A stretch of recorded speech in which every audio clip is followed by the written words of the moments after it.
Grenade ছোড়া হচ্ছে। আর এই গ্রেনেডের ধোঁয়াটা চোখে মুখে ঢুকে যাচ্ছে, এতে করে অসুস্থ হয়ে পড়ছে গণমাধ্যম কর্মীরা। আর আপনারা দেখছেন যে ইনকলাব মঞ্চের যে নেতাকর্মীরা আন্দোলন করতে এসেছিলেন, সর্বশেষ প্রশাসনিক যে ব্যারিকেডটি ছিল ব্যারিকেডটি ভেঙে ঢোকার চেষ্টা করলেই ধাওয়া পাল্টা দেওয়া শুরু হয়ে যায়।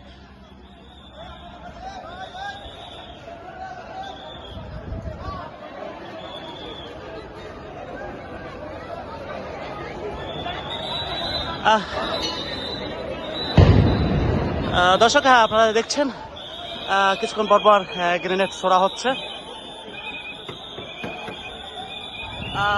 পুরো ঈদ উত্তপ্ত, বর্তমানে উত্তপ্ত একটি অবস্থান, থমথমে পরিবেশ বিরাজ করছে যমুনার ঠিক সামনে।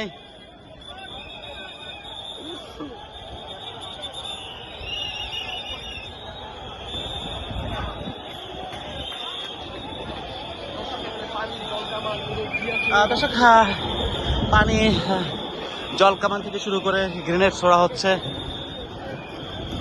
দর্শকের যে ইনকলাব মঞ্চের যে নেতাকর্মীরা তারা সর্বশেষ এক জায়গায় এক ভবনে আশ্রয় নেয়, এবং তারা কিন্তু ধীরে ধীরে ভবন থেকে বের হচ্ছে।